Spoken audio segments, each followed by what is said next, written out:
dalku dagaal uu galay dagaalkii uu galay dalku waxaa tihiin dadkii ugu horreeyey ee is-abaabulay cadowgii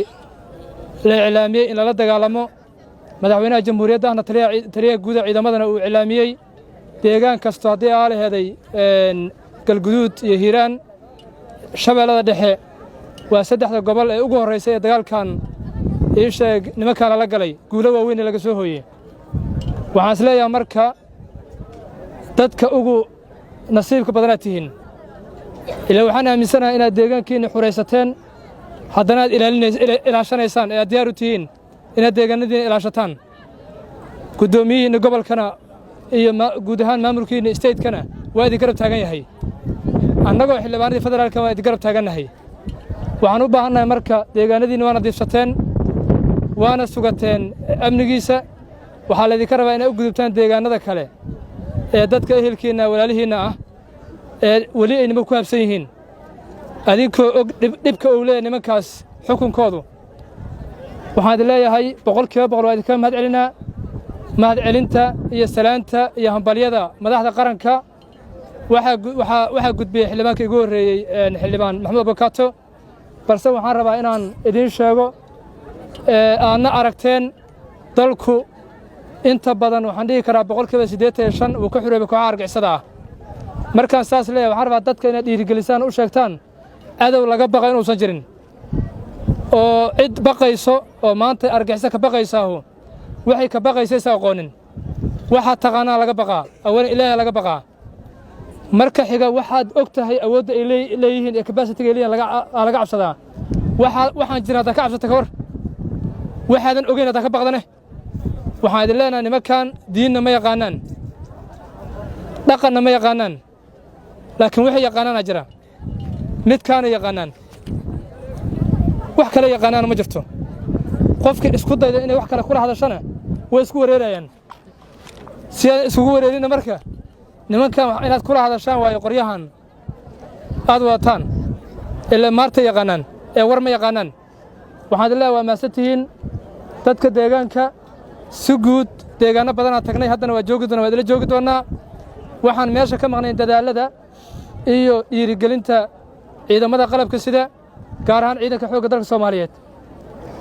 oo aad og tihiin maanta caawa meesha ay ku sugan yihiin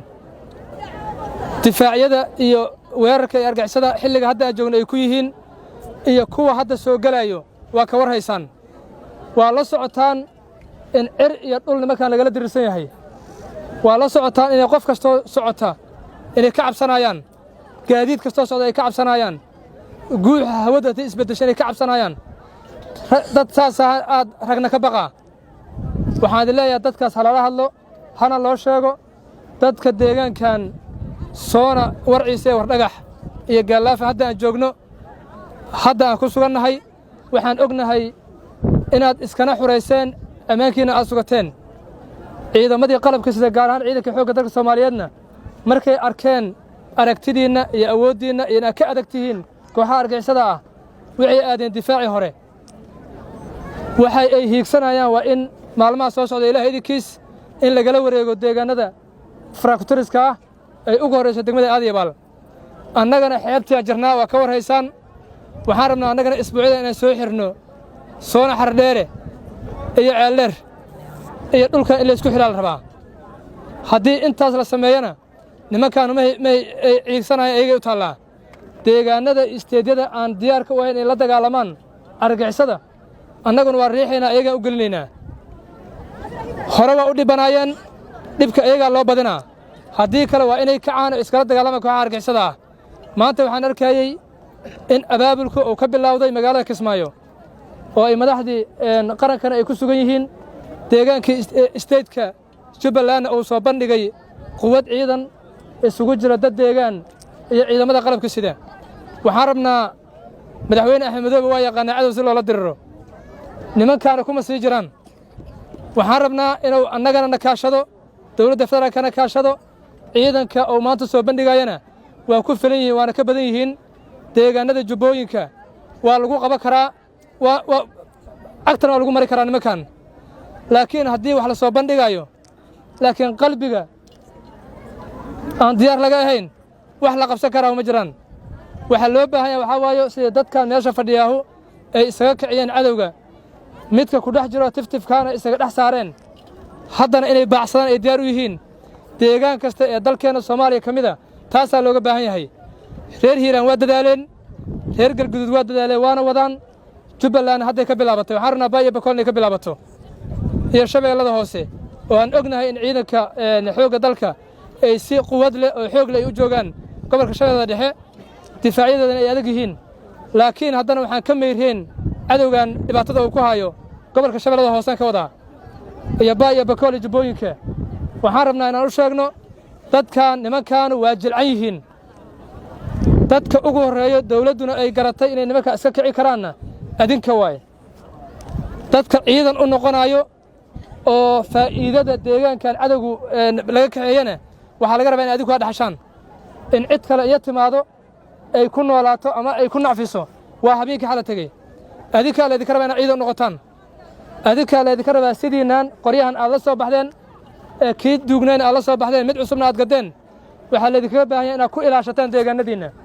waxaa la idinka baahan yahay in adinka isku soo jeesanina oo aysan dhicin in dadkan lagu isbaareysto adinkana dhexdiina isku dhibaataysaan qoryahan iyo dadkan deegaankan gudihiisa hadday tahay state hadday tahay federaal iyo madaxweynaha jamhuuriyadda u sarreeyo bayaana laga soo saaray waana ka warhaysaan waxaan u baahannahay xildhibaanadii federaalkaan nahay dowladdii federaalkaan wakiil ka nahay statetka nala joogo oo heer xildhibaan iyo guddoomiyihii gobolka Shabeellada dhexe oo aad og tihiin dadaalka uu ku bixiyo gobolkan waxaan idin leeyahay waa mahadsantihiin boqolkiiba boqol waa idinka mahad celinaynaa waxaan rabnaa inaan meesha ka saarno dad ehela oo wada dego oo walaalaha isdilaayo